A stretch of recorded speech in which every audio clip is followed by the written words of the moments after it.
in this show. One of the biggest problems that the Touched are facing is that they're not quite sure who the enemies are.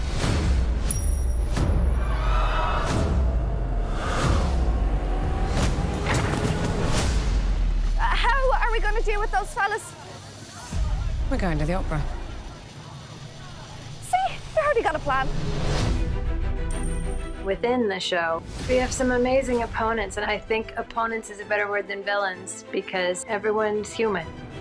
I think every single character in the show has a tragic need, and it informs their actions.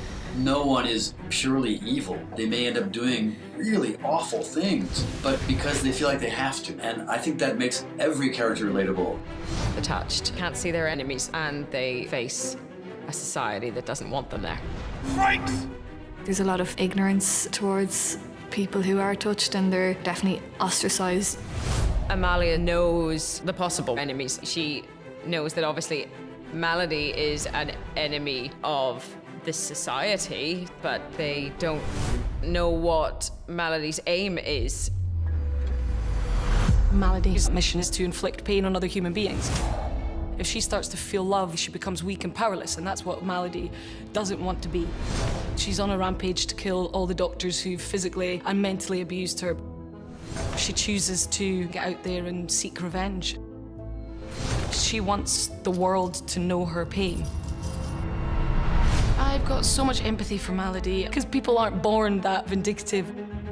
They become it because of something within their past, and that's what resonated with me, just the pain that she's obviously suffering in her core. You know, she's smart. She's a step ahead of a lot of people. Well, of anybody in the show, to be fair. So she will have picked certain people to be a part of the team, and she's ruthless.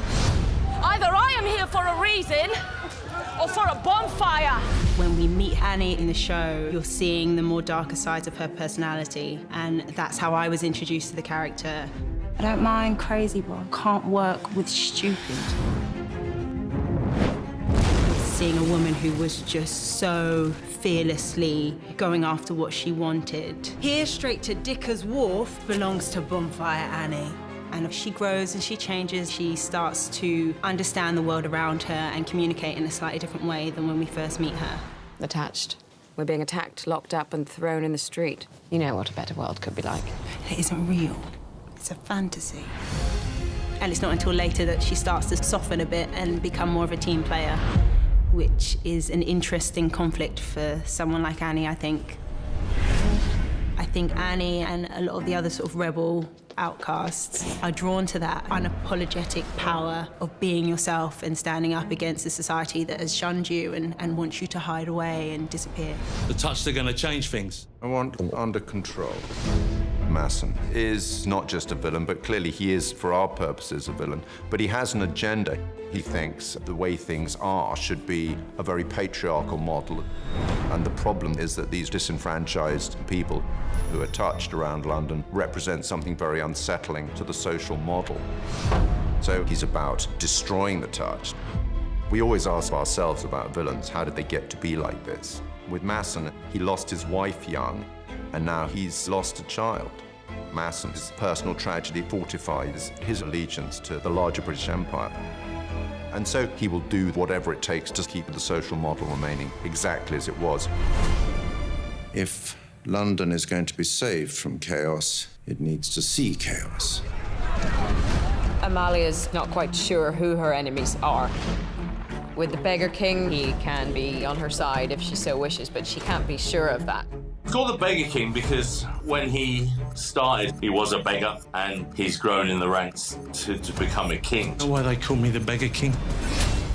Because I had fuck all. He's one drunken word away from cutting you open with a blade. Odium is someone who works for the Beggar King in the pilot, and the Beggar King offhandedly says you cannot get that man in a bath. And it is until episode 3 that you learn what he means. That he literally can't get into water. And so really after that, Amalia has reason to believe that the Beggar King and Odium may also be working for the other side, as it were. So it results in the touched never being entirely certain who to trust in any given point. This is war. Lavinia's intentions are, in fact, very honourable. To every appearance, she's giving a safe haven for these people who are touched. But her intentions that seem good, we're never actually quite clear as to what her ultimate goal is with the touched. All those girls we went after who just ran away, they've been doing this for some time. It's a very interesting psychological situation for Lavinia, that it's someone who means well, who is intending good, but in fact keeps the touched under control. There's a fever spreading through London. If Satan himself is in there, I doubt he's a match for Lavinia Bidlow. Dr. Haig is a scientist first and foremost.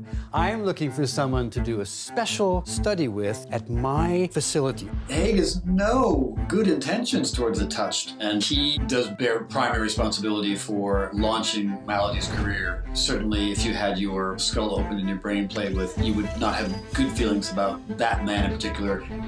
He's looking for an answer. I like that word, touched. In the pursuit of this knowledge, he creates this race of zombies, these henchmen of his who walk around and do nasty things to people. I think Lavinia really just doesn't know what she has, and she has hired Dr. Haig for whatever reason to be the doctor who controls this possibly evil spirit that she thinks is in their possession. We're taking a terrible risk. In this show, the villains almost predate the story. They will have good sides and bad sides. We're dealing with unattractive aspects of trauma, and we let them go there at times. The touched are trying to contend with opposition from everybody. This show seems to be so in context of the world that we're in right now. The people who don't hold the power are having to fight for equality, and the people who do hold the power, of course, are resistant to that. We must keep control, not seem to be grasping for it. So we're at war. Fuck a drumstick, he's ugly.